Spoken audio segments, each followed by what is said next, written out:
Okay, so let's talk about this Boeing 747-8, a $400 million jumbo jet potentially coming Donald Trump's way from the Qatari royal family. Yeah, and the initial story was, it might serve as a temporary Air Force One. Boeing's running late with the actual replacements, so maybe this fills the gap. Right, a very expensive stopgap. But then the twist, the plan seems to be for this jet to land permanently at the Trump Presidential Library Foundation around 2029. Which is, well, quite something. It's not just temporary use anymore. It suggests a potential personal jumbo jet for a former president, like a very high-flying perk. A very high-flying perk indeed. And Trump himself, he's framed it on Truth Social as gift, free of charge, just like that, capital letters and everything. And dismissing concerns from Democrats as, what was it, world-class losers. Standard stuff there. Meanwhile, Qatar's official statement is much more cautious. They're saying the deal isn't final, denying it's actually a gift. It's a bit diplomatic footwork, wouldn't you say? Definitely. One side shouts, gift. The other whispers, not quite yet. Hmm. But then you hear reports that Trump actually toured the jet himself. Mm-hmm. And there was an expectation he might even announce the deal during a Middle East trip. That doesn't exactly sound like an uncertain arrangement. Not really. It kind of points towards some level of understanding already being in place, doesn't it? Yeah. So the big question really is this just a practical government fix, or is something else going on? Well, that brings us straight to the legal side, the Constitution, Right. specifically the Emoluments Clause. Right. That clause basically says federal officials can't just accept valuable gifts from foreign governments without Congress saying, okay. And Congress hasn't exactly rolled out the red carpet for a $400 million Qatari jet, has it? No, there's been zero approval. And the ethics watchdogs are, shall we say, sounding the alarm pretty loudly. A personal gift disguised as a government tool. Pretty direct. Very direct. And Robert Weissman over at Public Citizen was even more blunt. His take. U.S. foreign policy under Donald Trump is for sale. Wow, that's a heavy charge. But it highlights the core concern, doesn't it? The principle that U.S. leadership shouldn't be influenced by foreign presence. Exactly. And you have to connect this to Trump's existing business interests, including, ties in Qatar, accepting this massive asset, even supposedly for government use first. It just looks bad, raises questions. It raises huge questions about potential conflicts of interest, whose interests are really being served here. It's not just theoretical influence. It looks like a direct pipeline. Which might be why Senator Schumer came up with that line. It's not just bribery. It's premium foreign influence with extra legroom. He does have a way with words, but the point stands, right? Qatar is deeply involved in Middle East politics, relies heavily on U.S. policy. A gift like this, it's not just generous. It feels like leverage, a Yeah. $400 million potential lever. Precisely. And let's think about Air Force One itself. It's not just transport. It's a secure, mobile command center, hardened against, cyber attacks, even nuclear threats. You can't just swap in any old 747, especially one owned by a foreign entity. Absolutely not. The retrofitting required to bring a plane like that up to U.S. security standards would be immense. We're talking potentially billions of dollars and years of work. It's not a quick paint job. Billions with a B. Yeah.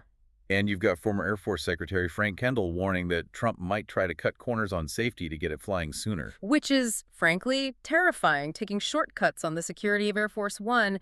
The potential consequences are unthinkable. It introduces vulnerabilities right at the top. Yeah, you can imagine intelligence officials aren't exactly thrilled about this prospect either. A plane with foreign ties potentially carrying the president. It's an intelligence nightmare waiting to happen. The potential for compromise, for surveillance, it's baked right in, given the plane's origins and Trump's apparent interest in it previously. So no surprise, the political reaction has been fast. Democrats, like Jamie Raskin, are pointing straight back to the Emoluments Clause, calling for investigations. It's kicking off a major political fight. And it's interesting, it's not just Democrats. There seems to be some unease among some conservatives, too. This doesn't quite mesh with the whole drain the swamp idea. A $400 million jet from foreign royalty kind of Right. clashes with that, yeah. But Trump's response is just to double down, right? Calling critics losers, saying he'd be stupid not to take it. He frames it as just being practical, fixing Boeing's delay. But it feels like it's being spun as practicality when it's, well, much more than that. And think about the optics for regular people. Yeah. Folks struggling with high costs, worried about their jobs, seeing this discussion about a $400 million luxury jet potentially going to a former president. Even if it serves temporarily as Air Force One, the ultimate destination and the sheer extravagance of it, it creates a stark contrast. Huge contrast, Yeah. especially when you think about the billions potentially needed to make it secure. Hmm. What could that money do otherwise? Healthcare, Yeah. schools, infrastructure. Instead, it might go towards upgrading a plane from Qatar. It erodes trust, doesn't it? It feeds that feeling that there's one set of rules for the powerful and another for everyone else. And the damage isn't just domestic. What does this do to America's image abroad? How can the U.S. credibly talk about democracy and fighting corruption? While potentially accepting such an enormous gift from an authoritarian regime like Qatar, the potential hypocrisy is glaring. Plus the timing. You mentioned Qatar relies on the U.S. Well, there's also that massive $96 billion defense and aviation deal Qatar recently signed with the U.S. Right. So is this jet totally separate, or is it somehow, connected to that much larger deal? It certainly fuels speculation about the motivations involved. And what about other allies in the region, like Saudi Arabia or Israel? They might see this as the U.S. picking favorites, maybe even being bought.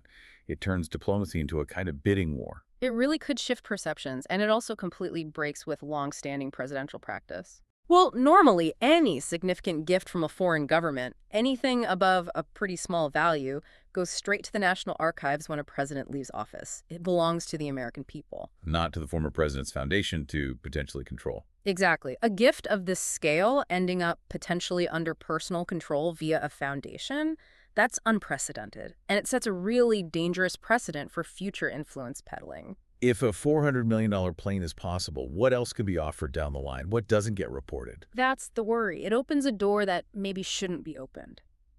So wrapping this up, it leaves us with some pretty fundamental questions, doesn't it?